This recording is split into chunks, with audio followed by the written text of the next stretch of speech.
很明显的高市早苗被川普卖掉了。华盛顿号他之前在横须贺，他为什么这时候到关岛了？表示他是不是已经知道说是辽宁号要从这边过来，所以他先避开了哈。为什么要停在这个地方停那么久？不管是美军从横须贺军港下来，或者是日本的军舰从东京湾各个军港往南行驶，辽宁舰航母战斗群停在这个地方，是不是很明显的就是反介入跟区域拒止？我觉得仗在哪里打，部队就要在哪里去，以后仗要在这边打。那解放军就在这边练兵。好，观众朋友持续来关注，在这一场中日之间的冲突，已经延伸到整个，包括现在在关心到第一岛链，甚至在第二岛链的军事上面的冲突。今天要来看到的是辽宁号绕着日本走，这一次还加上了这个补给舰闯入美日的训练空域。解放军现在是要把远洋压境变成一个常态了吗？另外，我们今天也会特别来关心的是，前几天关心的都是在第一岛链，那么现在是不是也跨足到第二岛链？因为在这边也被大陆给插旗了，美日增援线会被封死吗？高市这个时候急着找川普，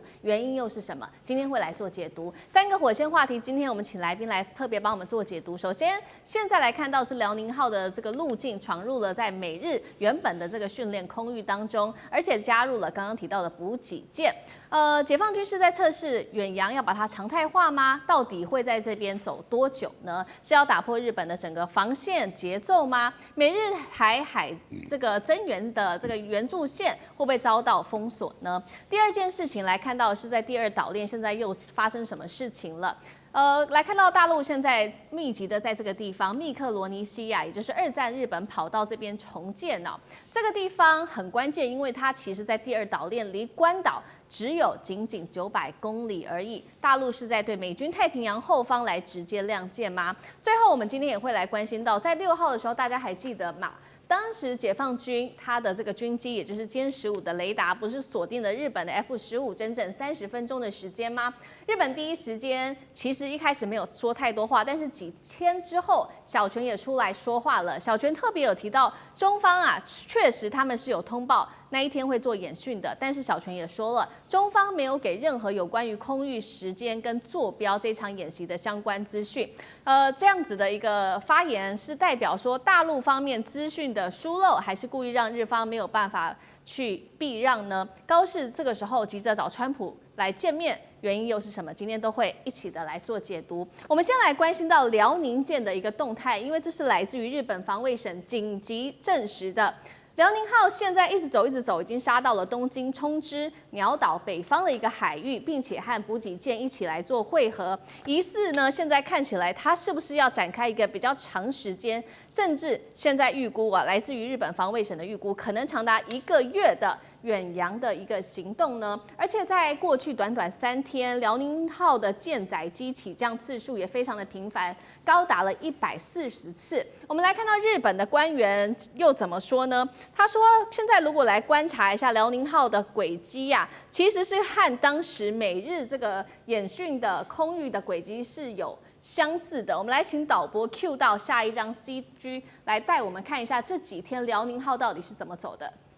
来，我们请导播 Q 一下。好，辽宁号其实从12月5号到12月9号，来自于日方特别的公布，是大概是这样红线这样子走的。好，那也就是沿着包括了日本，等于是绕着日本，然后也有经过在这个宫古海峡这边，然后呢一路的往这个琉球的南方，再往刚刚提到的冲之鸟岛的北方来做这个路径的走啊。那么大家也在看说，辽宁号的轨迹是不是有意要侵入，也就是这个美日原本的演训空域跟舰载机在这边做起降，他认为这是一个挑衅的行为。我们来回到上一章，那其实呢，现在更让美日非常紧张的事情，还有就是在琉球的东南海域。东南海域这边之所以重要，是因为它是美军横须贺航母群还有日本舰队南下支援台海必须要经过的地方。但是看到解放军的各种武器现在都摆出来了，不管是055啊，或者是052D 等等。中国媒体形容这是行动版本的封锁行动，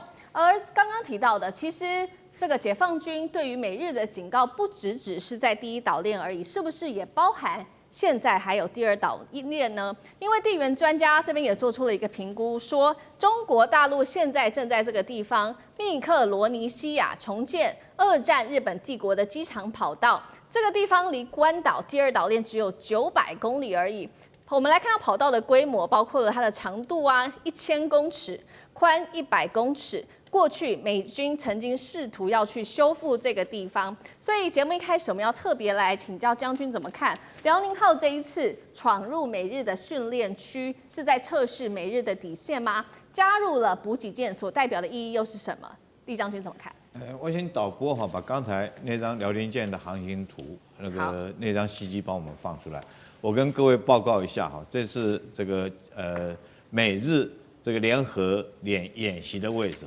就是在12月6号到12月7号这块区域，美日在这边做这个联合的军演。那总共划分为3块区域。那很明显的，辽宁号从他们中间切过去了。这要勇闯3关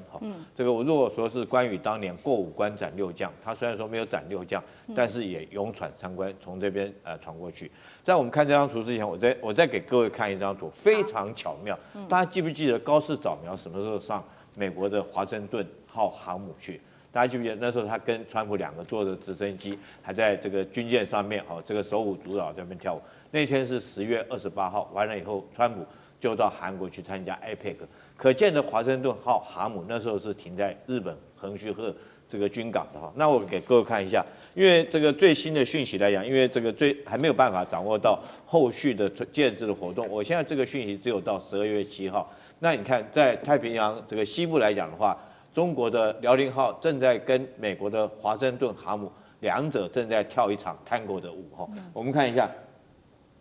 这个12月4号的时候12月5号的时候，辽宁舰还在这边正要出发。那12月4号的时候，华盛顿号在哪里？在关岛。我刚刚讲了，他之前在横须贺，他为什么这时候到关岛了？表示他是不是已经知道有这个默契，知道说是辽宁号要从这边过来，所以他先避开了他先避开了，这就跳探戈嘛，你进一步我就退一步第二个来讲，我们看辽宁号12月7号到这边的时候，那这个时候这个华盛顿号他开始准备要回去。12月7号他到这个位置，准备要回华盛顿航母。这时候辽宁号干嘛？我们再回到刚刚那张图，我给各位看一下，你就知道我用这张图来看，好，各位可以看到这个时候辽宁舰掉头了，他不再往北了，他回头，就可见的说是他要过来的时候，这个华盛顿号让开，华盛顿号要回去的时候，他往南走双方都避开。那双方来讲是巧合，还是双方有事先沟通过？这避免王见王很尴尬所以我们知道如果从以上这种动作，很明显的高市早苗被川普卖掉了他根本就不晓得其实中美之间是不是有这种默契。那唯一一个没有参与其中的那个人叫高市早苗。但是现在来讲，原来辽宁舰过来的时候，在这个地方它是没有带补给舰的，它只有带这个护卫的055大区跟054护卫舰。那我们原来以为它是会从大隅海峡那边绕一圈就回去了，因为如果你没有补给舰，你在海面上面航行时间是不能够长久的。但是这个属于一种战术性威吓的行动。可是当补给舰到了以后，就从战术提升到战略层级，因为它会在这个地方停留时间会很久那会多久？我们现在原则上，如果是一艘的话，那可能是1个月的时间。那它有可能换了，我第2艘的补给舰再来，那这个时间很长。那第3个，为什么要停在这个地方停那么久？很明显的，因为高市早苗讲的那句话，就是如果说台湾有事，就会启动日本的存亡危机事态，那他就会做什么？可以行使集体防卫权。什么叫集体行使集体防卫权？顾名思义，就是联合美国、日本还有台湾来共同跟解放军来这个对战所以叫做集体行使防卫权。那日本来讲，如果说要介入台湾军事行动要介入台湾的话，很明显，他一定不管是美军从横须贺军港要下来，或者是日本的军舰从这个东京湾各个军港会往南行驶。那各位可以看到如果这时候我们看一下，如果这个时候它停在这个地方，辽宁舰航母战斗群停在这个地方，是不是很明显的就是反介入跟区域拒止？对，我们原来以为反介入区域拒止是针对关岛美军的基地，但事实上，如果说针对日军来讲的话，他在这个地方也可以做一个反介入跟区域拒止的作战，这是第2个目的。我觉得就是很明显他在做这个演练。第3个，我觉得这个时候停留在那边1个月是加强部队的训练，因为这时候天气是冬天，所以北方那边是严寒气候，尤其是这个礼拜六，听说这个寒流会来，包括我们台湾都会很冷。那何况北纬度这么高的舰艇，在那个地方再加上东北季风，我想风浪一定很大，对海军的官兵来讲是一个很严格的一个训练。所以我觉得仗在哪里打，部队就要在哪里训。以后仗要在这边打，那解放军就在这边练兵，然后从苦从严从难，在最艰困的气候之下，从事最艰难的训练。好，所以我们现在看到目前解放军的位置，这个辽宁号主要都还是在第一岛链，目的除了做这道区域拒止之外，还有不断的做它的演训，做它的训练。那另一方面，我们也来提到的是说，会不会它已经不再只是存在第一岛链而已？现在呢，它把它的势力扩大到第二岛链。我们要来持续关心的就是大陆现在在密克罗尼西亚重建的二战当时的日本的这个跑道。这个是第二岛链的前置基地，还是对关岛直接亮剑？解放军真的有办法打到第二岛链吗？委员怎么看？这个所谓的地缘政治专家发这一条消息啊，这是白目到家了。那是很单纯的中国的民间企业去承包这个机场的修复工程而已。为什么我很确定这样说呢？第一个，这个密克罗尼西亚联邦啊，它有7个机场，这个机场也不是离关岛最近的。换句话说，他们大部分有607个岛礁。整体组成主要叫做加洛林群岛。那加洛林群岛哈，这个瓦雷埃啊，它是 atoll， 是一个环礁，它不是一整块的，它刚好是在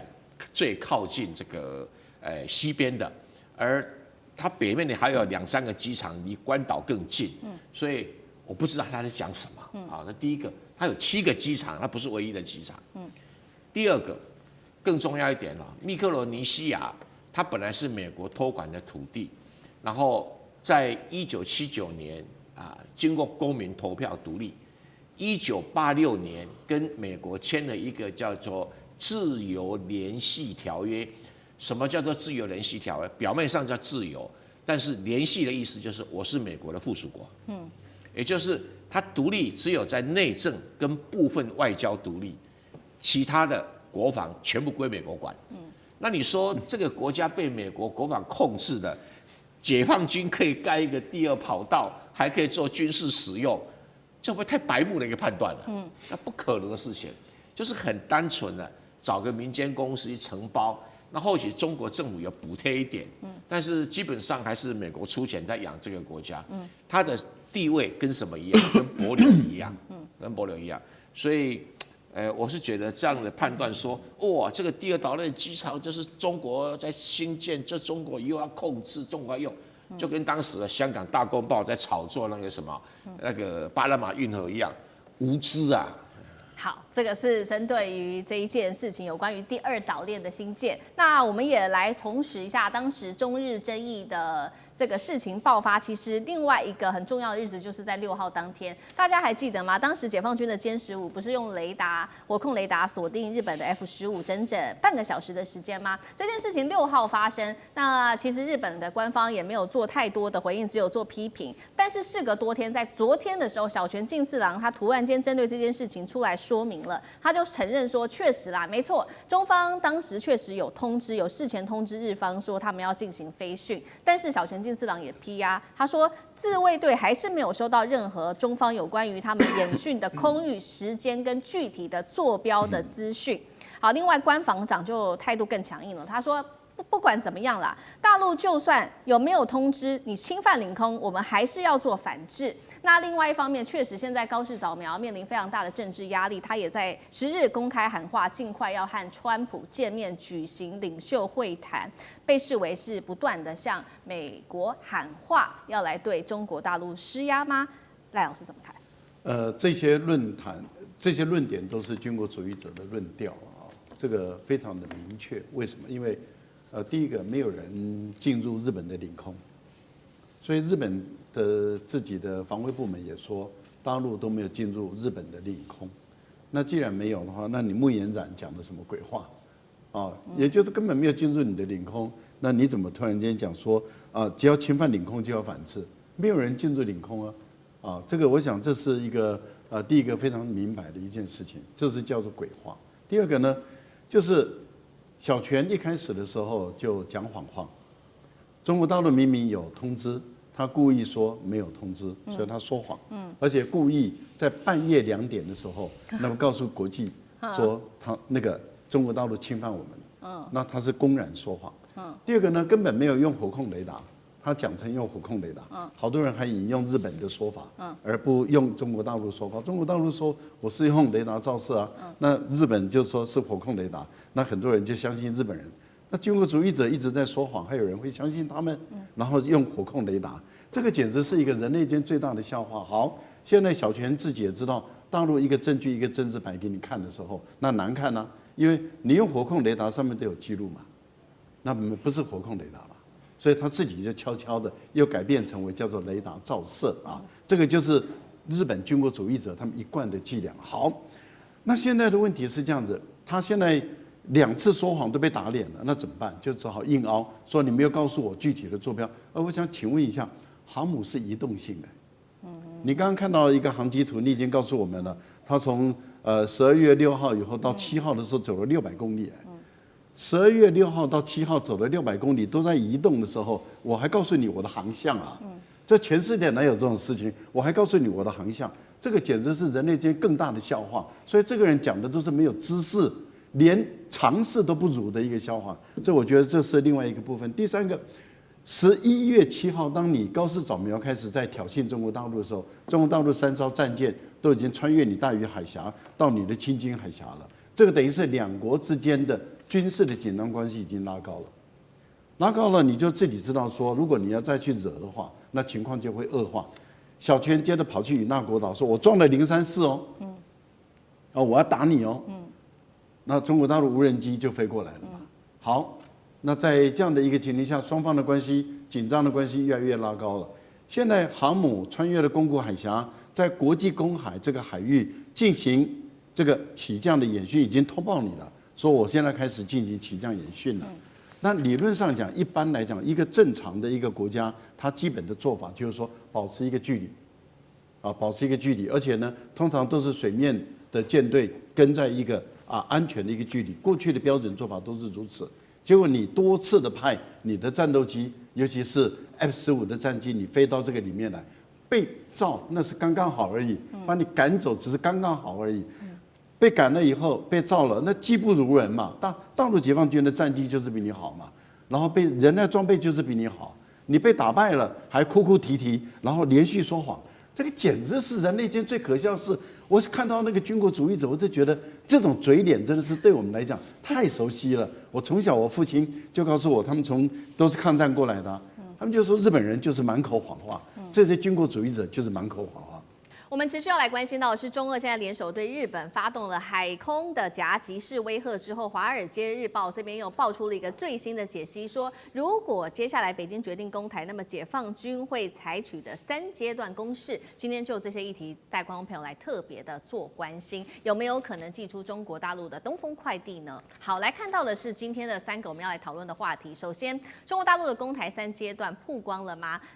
包括了东风17跟东风26被视为是可能会来使用的武器，组成多轨机高超音速的导弹与美日防空能够撑住第一波的打击吗？第二件事情是昨天的一个最新的新闻，是日本打造的飞弹群岛要来对抗包括了中国大陆跟俄罗斯吗？在这边建的160座的岛屿全部都给它武装化，是第一岛链的新盾牌，还是可能成为这个北京东风飞弹的固定箭靶呢？最后，我们今天也会来关心到的是，大陆当时歼15不是视距外锁定了 F-15吗？当时去查了一下，到底怎么一回事？那确实现在看起来，日本的战机还没有看到敌人，就已经被瞄准了30分钟。空优现在是属于在解放军这边的胜过日本吗？今天都会就这些议题来一起做关心。我们赶快看到，如果这是《华尔街日报》报道的，他说，如果北京决定攻台，解放军会采取的3阶段攻势当中，因为它有3个阶段，但是我们今天会特别讨论到的其中一个阶段，就是他提到说，中国会对日本还有关岛等第一岛链的军队发动来自于飞弹的一个攻势哦。那么其实呢，麻省理工的专家这边也特别做了一些解读，他说中国的飞弹有一些优势，包括不仅是数量很多，而且种类非常的多。美军的防御系统呀，要小心来应对了，因为它的飞弹有不同的轨迹、不同的方向、速度跟类型等等。第一波还可能会遭遇到北京的东风17，而且最致命、该担心的就是来自于东风26飞弹的一场攻击。好，节目一开始要请教舰长怎么看了这些飞弹攻击到底有多难应付？东风17跟东风26刚刚提到的2款飞弹，为何会在这个时候被媒体特别点名？舰长怎么看？首先我要说，我这一辈子就是军人嘛，就在研究解放军。那最近我觉得两岸局势越来越紧张，所以我现在花了很大的精神在研究两岸如果打起来会怎么样。那我今天听到这个《华尔街日报》这个，我跟你讲，他的话绝对不要信。如果未来的武统是这个样子，我保证你不会打。为什么？北京不会这么笨，还先去打日本，还先去打美国，这个他傻瓜他。他如果发动武统，他一定是速战速决。记住，他一定认为他可以速战速决。那他能不能做到速战速决是两回事啊。就他一定是我计划的时候，我觉得我很快结束，我怎么会让别人介入呢？我怎么会去打别人，让人家来打我？这是不可能的事，这是第一个。第二个，至于你说了这么多武器啊，问我真的是问对了，因为我这一辈子我在海军的专业就是战斗系统。那很多的时候，你有没有听到说这各种的飞弹的射程，比如说拦截率是70%啊，千万不要相信军火商这些数字啊。那我跟你讲，异型飞弹的它的70%是怎么来的？因为它研发完毕，这一发飞弹去试射，你知道吧？除了试射它这一个之外，还有对方的飞弹打出来，那一次不晓得花多少钱的。你以为它能够打700发？没有，大概就3发。那他们这个3发打的时候，中2发，是不是它命中率就是66.6666666，四舍五入，他们一定四舍五入不会删掉的，所以就叫做7成，知道了吧？那这个7成呢是怎么打的？我今天在这里，我准备要打这个东西，对不对？我在这里准备好了，我知道开始倒数计时，那里3、2、1发射，哦，在那里发射起来，哦，这过来，我已经知道这样，那过来我再去打它。这个就是一个叫做什么样的？就是我们这次考试，我先把题目给你，啊，回家准备一下啊，这就是这个样子。然后你完毕之后这样打，你认为战时会这个样子吗？打仗的时候哪里发射，什么飞弹，怎么过来？通通不知道啊，可能在你睡觉的半夜打过来，所以你知道实战的时候，他那个命中率是远远比那个低的。那如果说像这次他说了这么多东西这样去打这个美军啊，如果他真打的话，我可以告诉你，根本没有办法去反应，几乎是拦截不了。至于他为什么说东风26、东风17，因为这2型飞弹是专门打中距离的，像东风26叫做那个关岛快递，刚好打它。那它是一个从外太空打下来的，最后能够变轨。如果你知道，如果你懂军事、懂这些科技的话，你知道一个变轨就是它几乎打不到了。为什么？所有的拦截就是一个棒球，我这样一丢，棒球你看它上升，你就知道哪里落了嘛。落下来的那里就在那里等着它。可是它如果过程中间有一个鸟或者抓了这个棒球这样子晃一下呢，你就抓不住了，你知道？这就是变轨。那东风17啊，比变轨还厉害。而且他打得更精准，所以你就知道这2个东西都是他提出来说，这是如果我们第一岛链、第二岛链可能碰到的，那这些东西基本上我们是拦不住的。那他说了半天，其实告诉大家一个事情，就是说我们美国不会管这个事情的，因为我们没有能力，好吧？好，这个是来自于美国《华尔街日报》针对如果解放军可能做攻击的话，他释出了3阶段，他认为可能作战的方法。那另外一方面，这个是一个假设而已，但是实际上我们来看到日本的军事扩建却是实的。真的正在进行当中，而且呢，正在进行的是40年来最大的一次军事建设。首先，这个是最新消息，在台湾的周边的一个地方，沿着琉球群岛延伸的这个飞弹群岛，它把它建起来了。会接下来有160个岛屿组成的琉球湖线，在这边建什么呢？反舰飞弹阵地、雷达塔、弹药库跟电子战的设施，其实不只是这样子而已。刚刚说了40年来最大规模的军事建设，还包括了哪一些？看到了，在离台湾只有110公里的这个地方，与那国岛在这边建的是电战部队，再加上反舰飞弹，持续来看到，包括了台湾附近的这个石垣岛、宫古岛，在2023到2024其实就已经完成了反舰飞弹的阵地了。冲绳早就已经有美军的空陆的海陆基地的多层部署了。那么九州也有 F-35跟长程飞弹等等，可以看到一个大的弧形哦，在这个第一岛链这边都已经建好了最大的一个军事建设。所以接下来我们要请聂老师带我们看了日本打造的飞弹群岛，真的能够应付来自于中俄的海空飞弹吗？这些设施会不会成为中国大陆东风快递的箭靶？你又怎么看 ？OK， 我想我们的对岸中国呢，从这个经济开始呢，是10年的经济2位数经济成长，外存底赚足了世界贸易财之后，他们开始大力的扎大经济一起计划，在2014年，然后他们的科技突飞猛进，也是这个辅助了他们的军事航太，全部一直真是飞跃的提升。那当一个他们有可能对这个日本也好，或背后的美国也好有威胁的这个国家，他们必须很快做动作。那这个都是不久的事情。那川普其实2016年上来，这个与那国岛的这些所谓的飞弹群岛是在那时候建的，就2016年，而且已经建设了230人在上面哦。你现在讲的这个电子战呢，会有另外的30人上去，也就是他要扩大规模做未来大家就电子战嘛。好，不管怎么说，它整个你刚刚讲的后来的好几个岛屿，全部把它做成了一个叫做飞弹群岛。那当然这个可能以前这都属于这个所谓日本的西南诸岛之类的，它把它变就是要围堵，等于是对岸的崛起，当然就会有一个所谓的很清楚的，就是对中国也好，或最近讲中俄的它的这个联合的军演这样的一个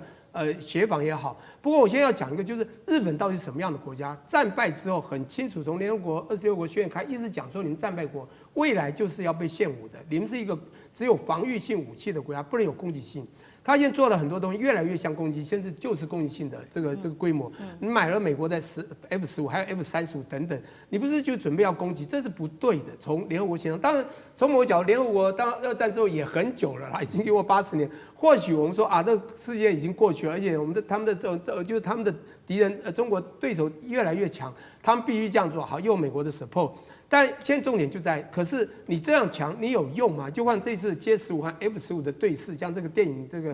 上演一样，你不觉得对岸它其实强中它还更强吗？好，那不管怎么说，我现在重点就空海陆，从任何角度你都会发现，你从战机的比例，你看4代战机，你看中国怎么才开始，5代战机不管歼35、22。还有6代成飞的歼36也已经试飞了，然后歼50这个审飞也都准备嗷逮捕要出来哦。美国现在6代战机都还很担心了，波音的这个F-47都不知道还要弄多久。现在也就是他们必须要做这些动作，所以你才会发现从2016、2023、2024他们必须建制。当然美国当然他军事也可以赚一点钱，就当然也知道日本我就 support 你。但重点就是到底这些威胁对岸有没有威胁？当然会威胁到，就是他可能要花更多的力量来跟你对峙。不过从军事实力来讲，我们可以看得出来，这背后有一个很重要的东西。我们讲空海陆或者各种东西之外，最后有一个很重要的东西要 back up。我们不能否认，日本过去是一个科技强国，也是一个资本大国。对，70年代、80年代，你的电器、汽车都很强。对。可是你知道，中国在2014年、2019年、2023年所丢的大基金1期、2期、3期计划，从 AI 5G 先到6G，到它的半导体晶圆，你知道这个国家花了多少钱？你知道他们的制造业是全国布局的。美国的科技只有在矽谷，很多很优秀的人去创新，搞那个都，而且是民间企业搞创投，把东西一个一个扶持起来，甚至支持了军事国防。但是还要民间跟国家还会有些争议，像 Elon Musk 跟川普也会分离啊，也会吵。中国不一样，它是全国扎这基金计划，而且每个地方都有制造业 spread out 非常普遍。更重要的是，它科技每个地方都有，从安徽到贵州到哪里都有。你知道它科技已经定不到，你知道到中国去看，所有东西都是科技化。重点是军事实力，未来也是科技。你今天再强，你知道吗？它背后在不管你的飞机的这个性能或者我们看到很多战争都一样，光歼10去打那个阵风，你就知道都是因为他们所有的精准定位。我再讲一下，我很早期就在另外一台讲过一个，就是当时啊，在4、5年前、7、8年前嘛，中国就开始丢东风15，就从青海还有浙江同时异地一时发射，就瞄一个岛屿是。同时定点着落，一时异地发行，这就有后面的这个科学精准。那我先讲我再回想一下，2022年8月2号发生什么事 ？Nancy Pelosi 来台湾，8月9号他们做了什么事？就是6区经验，1、2、3、5、6、7，什么动作？东风15锁定它的点都很准，讲不好它折1点，折2/3等等都打到所有城市了。台湾也没有预警，他们当时就很讲。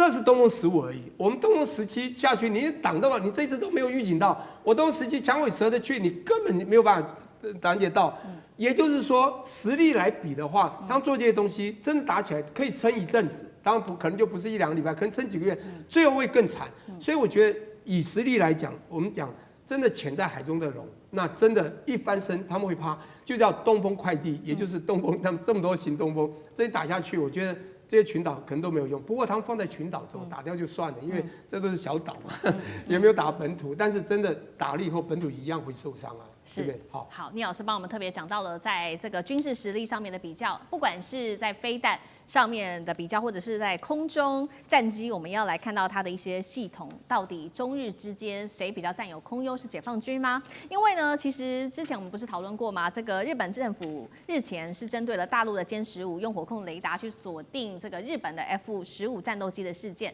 于是他们就讨论，总共是召开了2次记者会，想要知道说，到底是怎么样被锁定的？那是在多远的距离外，日本的战机被锁定的，到现在都没有一个结论。但是呢，来自于媒体共同社自己做爆料，他说中国战机啊，他预估可能是在50到100公里外就已经把日本战机给锁死了。他说第一次可能是50公里外锁死日本战机的，那第2次可能是100公里之外。那佳能也这边做了一个分析，他说以歼15雷达探测的距离，他预估是可以达到170公里的。日本自卫队的 F-15的这个探测距离只有100公里。换句话说，结论他认为是非常残酷的。日本战机可能都还没有看到敌人，就已经被大陆锁死达到30分钟了，有没有可能？干哥怎么看？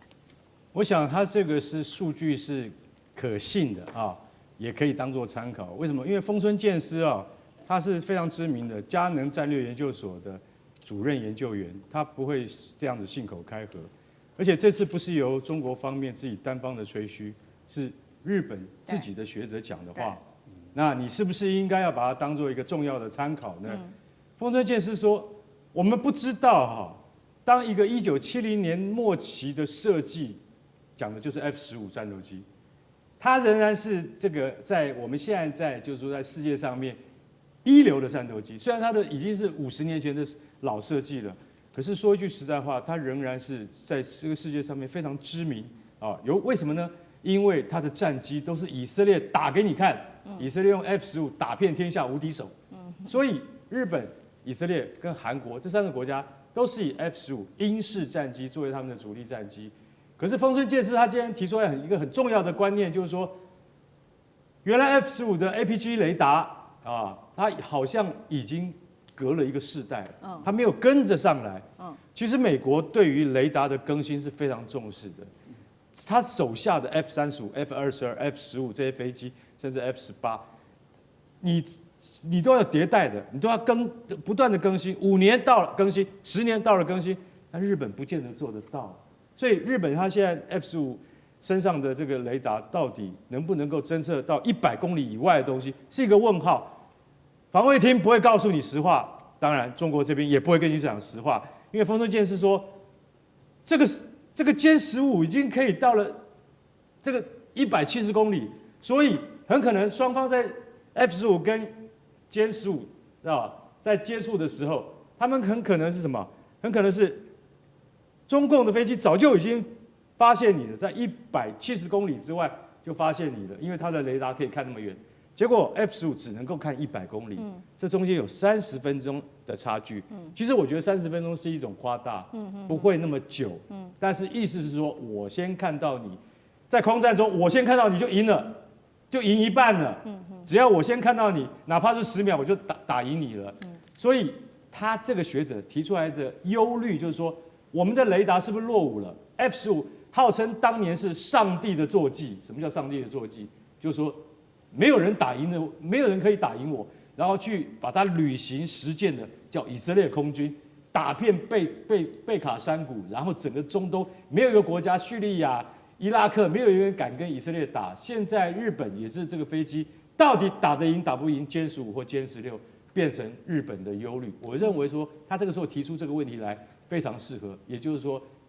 未来中日之间的空中平衡是不是它的倾斜已经真的导向另外一边，而不再是日本这边了。好，观众朋友，今天我们会节目持续的来关心中日的战机，这一回真的是擦枪走火了。现在说距离战争只剩下最后的一步了。日本跟歼辽宁舰现在被爆出是装无辜吗？解放军则是不忍了，开始有了大动作。今天我们会一起的来做解读。3个火线话题，今天会请来宾来帮我们特别做解读的。中日这一回的战机死亡凝视时间高达了31分钟，大陆火控雷达这一回锁定的日本。F-15这一次可以说是距离开战只差最后一根扳机了吗？第二件事情来关心的是，大陆的辽宁舰百次的起降，宫古海峡的空域也被逼到了极限。日本现在说了，中国大陆你在挑衅，日本则是回说，是日本你跟监滋扰。到底这一场这个事件谁在找战呢？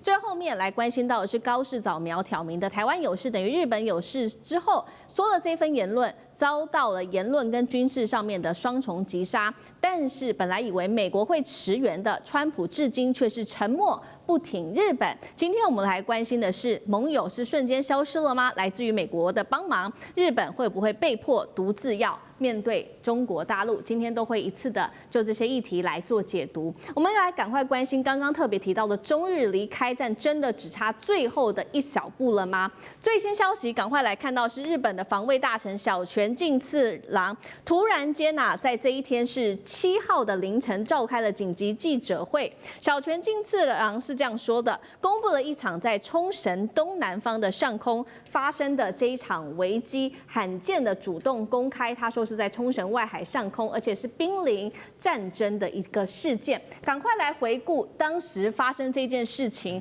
的整个状况，是在12月6号的16点32分到35分之间，辽宁舰起飞的这个歼15对执行紧急升空任务的日本 F-15进行了这个是火控雷达的照射，紧接着非常的紧张哦，18点37分到19点08分这30分钟，又对另外一架的日本 F-15也遭到了火控雷达持续的来做锁定。大家在关心说火控雷达到底是什么？等一下我们也会请专家来做解读。简单的来说，就是战机已经瞄准准备开火的一个重要信号了。就像我们比喻这个电影《捍卫战士》里面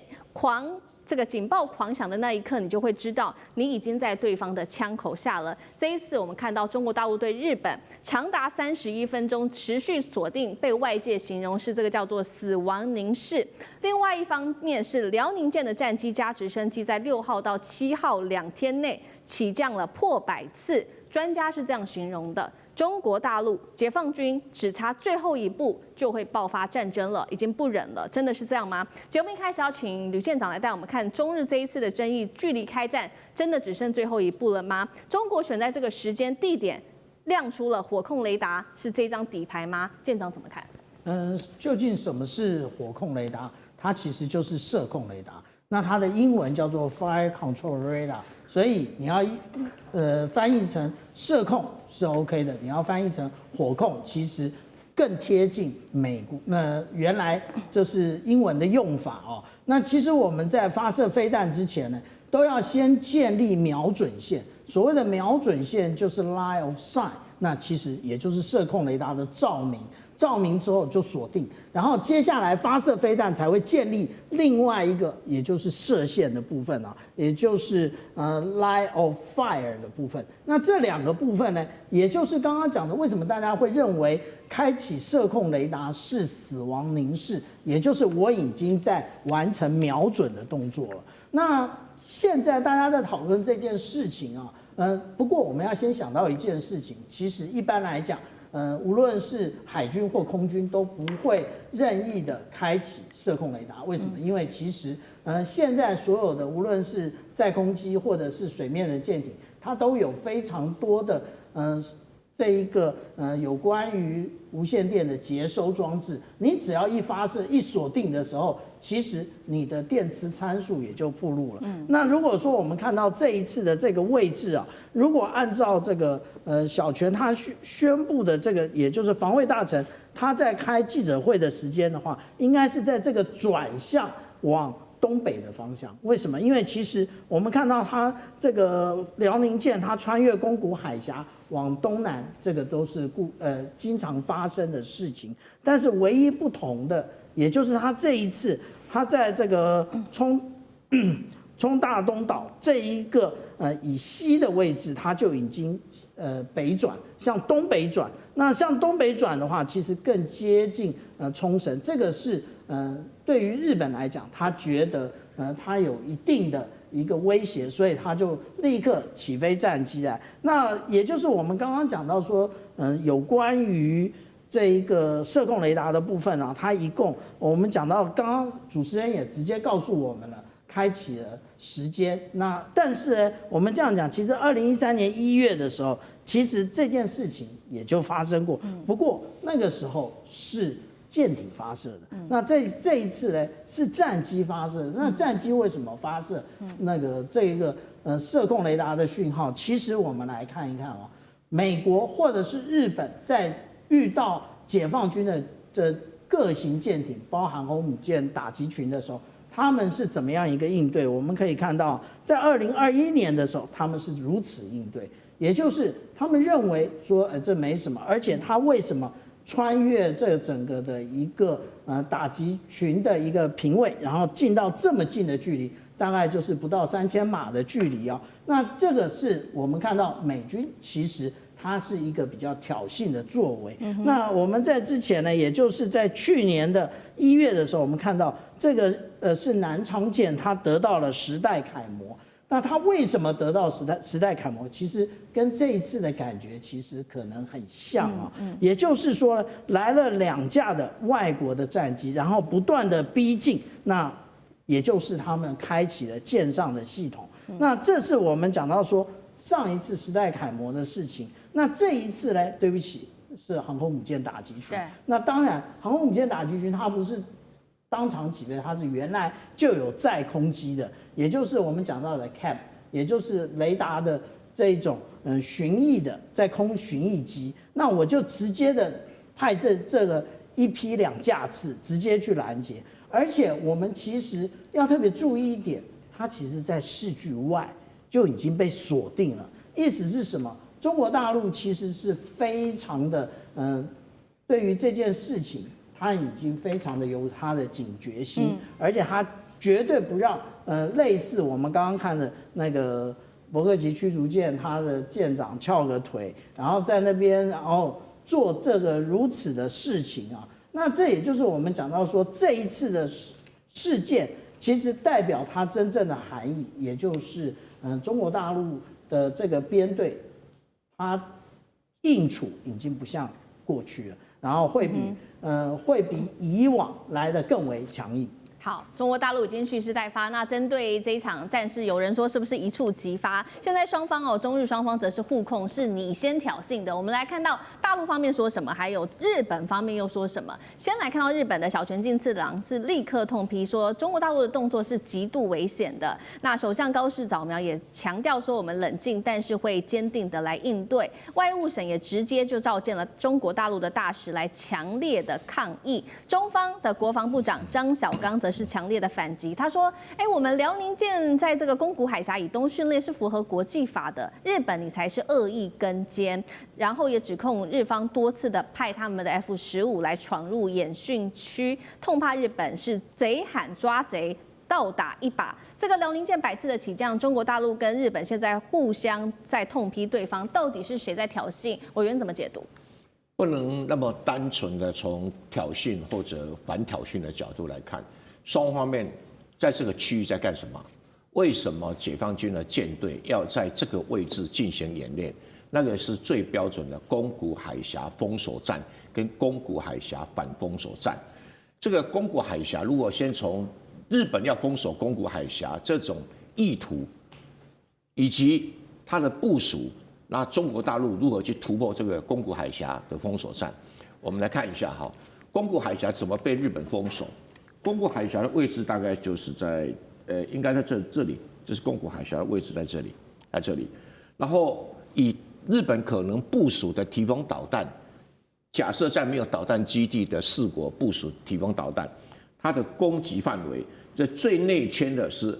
标6的攻击范围，最外圈呢是战斧导弹的攻击范围。因为这种提风导弹啊，是这个提供系统是由标6再加上战斧导弹，所以战斧假设它打1600公里，涵盖的范围就是涵盖整个宫古海峡，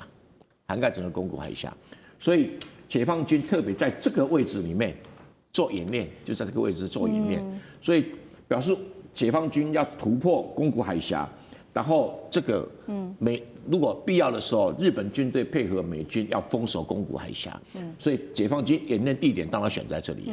啊。通常演练地点选择在哪里？除了有一些基本技术的演练要求之外，事实上选择战场也是一个很重要的地点。所以目前如果从日本本岛装设提防导弹，大概就是最大的攻击范围在这里，然后这个内部标落在这，还有一个叫什么？叫做这个 precision strike missile， 就是精准打击导弹它的范围大概就在这里，通通对宫古海峡有封锁的作用。那假设他们以后不只是在日本本岛装提风，也在什么也在石垣岛跟那个与那国岛去装设什么？去装设他们自己生产的124的反舰导弹，或者是这个034的防空导弹。034大概打这个，那12打这个，你可以看得出来，宫古海峡在哪里？就在这里，在这里。所以解放军在这里演习，也就是都是它的打击范围。那通常导弹的打击范围一般来讲，日本现在这个导弹都还没有完全装置完成，所以它必须要把它的这个战机的监视范围扩大到大概导弹的攻击范围那解放军就当然要去模拟一个反封锁的作战嘛。你飞机来，我锁定你；你导弹来，我拦截你。大概处于这种状态当中。但是如果说中日紧张，我们可以说其实也早就已经不是第一次了。我们先来看到辽宁号它在冲绳的外海训练，刚刚提到了，其实我们从过去历史上面也可以看到一些的迹象。在今年6月的时候，其实大陆甚至派出了它的辽宁舰跟这个山东舰双航母在同一片海进行这个大规模的演练。那日本自卫队也是一路跟监，但当时呢，虽然有这样子的事件，但是双方的关系毕竟没有这么紧绷，所以还算克制，这事件就这样子过了。那这一次就是因为这个首相高市早苗他拒绝收回台湾有事，等于日本有事，所以爆发了这样子的一个重大争议。现在让日本最心寒的是，原本呢，川普看起来他已经表态说会出面挺日本，但是在这件事情发生之后，只有国务院的社群贴文一句话而已，而且没有任何的联合声明，甚至是没有强硬的表态。金融时报做了一个报道，他说呢，川普对于日本的承诺到底是不是跳票了呢？美国根本不想被日本拉下水嘛？杨老师怎么解读？没有错，我觉得这一次高市的发言事件到现在其实已经，我本来以为说开始会进入到一个僵局的状态，但是呢，事件可能会再发展。因为你看到大陆这边其实是个警告，这是警告你飞得太近，也警告你高市不撤回，同时也警告美国的国家安全战略报告当中要求日本扮演第一岛链的所谓这个安全角色。那日本呢，我觉得在扩大，在操作这个议题。2点钟开记者会，我还没有记得我们台湾哪个政治人物2点钟开记者会，打起仗来了没有？有没有任何的损伤？没有啊。防卫大臣2点钟开记者会，那第二天高市也在加码抗议，还找中国驻日本大使来表达抗议。那其实整个过程我看到日本的这个内容他都没有讲两机的距离多远，而你距离人家整个演习的这个船舰，它船舰3只都显现出来，距离多远，它都没有写出来。